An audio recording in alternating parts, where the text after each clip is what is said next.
Bigarren puntua, SPko eta EBPko indarraldia luzatzea, propuesta de prórroga del ESEP y del EBEP. Ainhoa.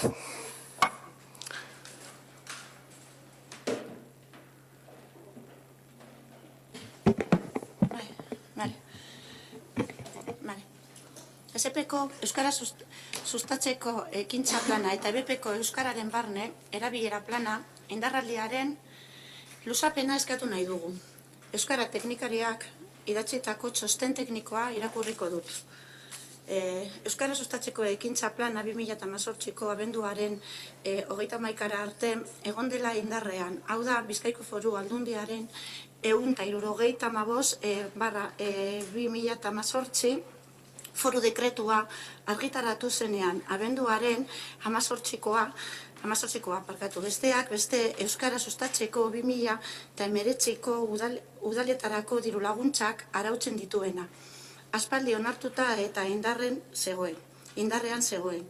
Hala ere, plan berria diseinatu arte, plan honen indarraldia luzatzea eskatu gura diogu osoko bilkurari. Era berean, udalbarneko Euskara planaren indarraldiaren luzapena eskatu gura diogu osoko bilkurari, plan berria diseinatu eta onartu arte. Izan ere, 6 plangintzaldirako plana, 87 dekretuak ezarritakoaren arabera plangintzaldirako lehenengo urtean onartu behar izan genuen. Dena den, Euskara teknikariaren ia urtebeteko bajak eta 6 hilabetez ordezkorik egon eta ez izanak eragin dute, aipatutako plana diseinatu ezina. Gainera, Euskaraldia kanpainaren dinamikak ere eragin du Bizkaiko udal gehienetan gure antzera biltzea, hots normalizazio planak diseinatu barik egotea. Eskerrik asko, Ainhoa. Aitor, Asier.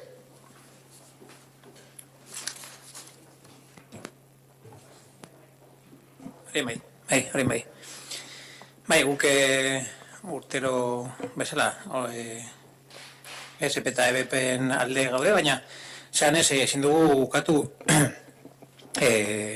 udal honek Euskararen alde eta azken 3 urtetan egin ditugun interbentzioen arira asko eta asko honen kontura datoz.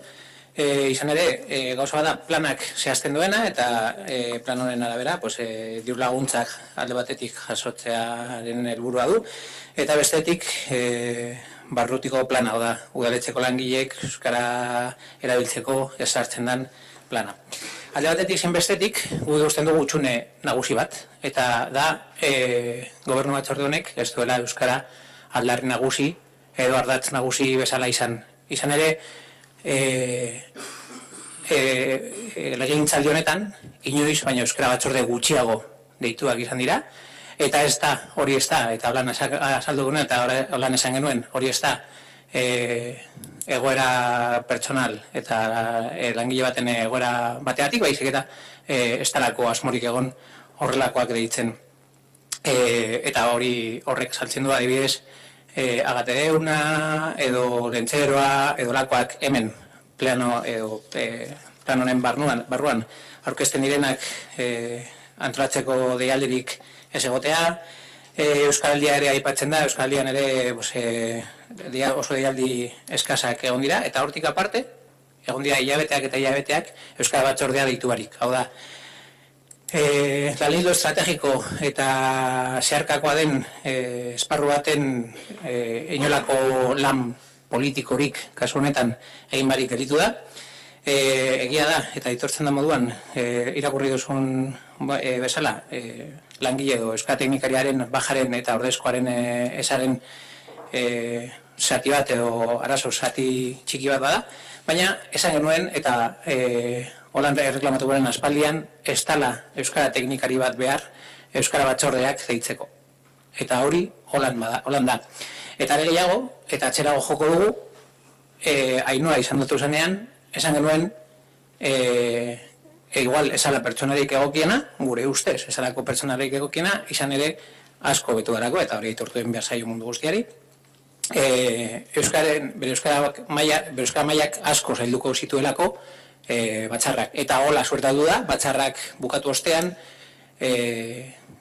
teknikariak itzulpen lanak egin behar dituelako eta labur bildu behar zituelako bilerak azaltzeko zer hitzartu zen bilera horietan eta horren ondorioz egon dira ez ulertze nahikotxo. Eta ez hori bakarrik, baizik eta egiten den eta berari ere dagokiona kultura arloko ekintza edo programa guztietan eta holan salatu dugu, eta horreko plenoan ere egin genuen, eta batzordetan ere egin dugu, Euskaren presentzia oso txiki izan da. Beraz, planarekin ados gaude, ez gaude ados, zuek erabiltzen duzuen erabilpen politikoarekin. Beraz, honen alde egingo dugu, baina ez jakina, esan gabe benetan pentsatzen duguna.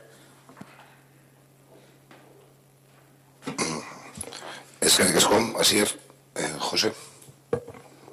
Bai, antzekoa. Berreskuratu ditut iasko apunteak eta gauza bera esango dut. Teknikaria gaixoaldi bajan zela, esen aurrera penik egin eta denbora tarte hori galdu egin dugu. Beraz orain luzapen bat eskatu beharko da. Dena den, luzapena egokia eta legezkoa den ainean ez du oztoporik jarriko. Ezepen sartuta, daude hainbat gastu zalantzatan jarriko genukela guk euskararen sustatzeko ekintzak direnik. Agian, ikusiko dugu, adibidez, gozatuz familian, 5.000 euro, udaleku irekiak, 30.000 euro, zapatu hon 15.000, domekak aterpean, psikomotrizitate eta jarrak, pin, edo gup. Hori ez da. Bale, barkatu, bai, biak egingo ditut, bai, barkatu. Bale, eta hauek gure ustez oiko ekintza kulturalak dira, eskintzen direla euskeraz ere, normala denez. Hortik esatea, SPko parte direla, guri gehiago iruditzen zaigu.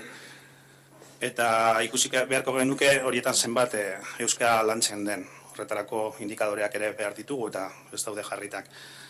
Guztira, 205.000 euro daudela euskararako urtuian, ez dugu uste erreala denik. Importanteena gainean azken urte hauetan komentatu dena Kirol Elkartean jardueran euskara txertatzea zen. Hori bai, erronka euskara zabaltzeko herria eta jende gazte artean. Horretarako berriz 2.500 euro eta gainera inolako aurrepasu eman barik azken urteetan. Decía que revisaba las anotaciones del año pasado y otra vez pues puedo decir algo parecido, que estábamos en la prolongación del ESEP, del plan de euskera. Hablaba que hay actividades dentro del ESEP que aparecen gastos del Gozatus Familian, 5.000 euros, Udalekuak Irekiak, colonias abiertas 32.000, Zapatuon 15.000 y así, una serie de epígrafes o de ítems. Nos parece que estos son actividades culturales habituales en las que efectivamente en algunas se ofrece el euskera, como es natural, pero de ahí a decir que son parte del ESEP para potenciar el euskera nos parece demasiado. Habla también del tema de los indicadores, que si hubiera indicadores pues quizás sabríamos en qué porcentaje o cuánto se utiliza el euskera en cada una de estos objetos, pero como tampoco hay indicadores tampoco lo sabemos. Sabemos que los chavales acuden o las personas participan, pero luego no sabemos realmente cuánto se habla euskera o cuánto lo han potenciado. Decía también que una de las cosas más importantes que se habían comentado era la de introducir el euskera en las actividades de las asociaciones deportivas, que eso empezamos a trabajar ya hace un par de años, y ese sí que era un reto importante para potenciar el uso del euskera en el pueblo y entre la gente joven principalmente. Pero para esto, de nuevo, hemos asignado 2.500 euros y encima no se ha dado ningún avance en los últimos años. Sí, había dicho también eso, que al final salía un importe de unos 250.000 euros, o sea, 205.000 euros, que para potenciar el euskera, pues no creemos que esos 205.000 euros realmente estén dedicados a potenciar el euskera. Vamos a votar a favor también, pero sin quitarnos esa sensación de que nos estamos haciendo trampas al solitario. Bueno, nosotros no, vosotros estáis haciendo trampas al solitario. Y nada más. Eskerrik asko, Jose.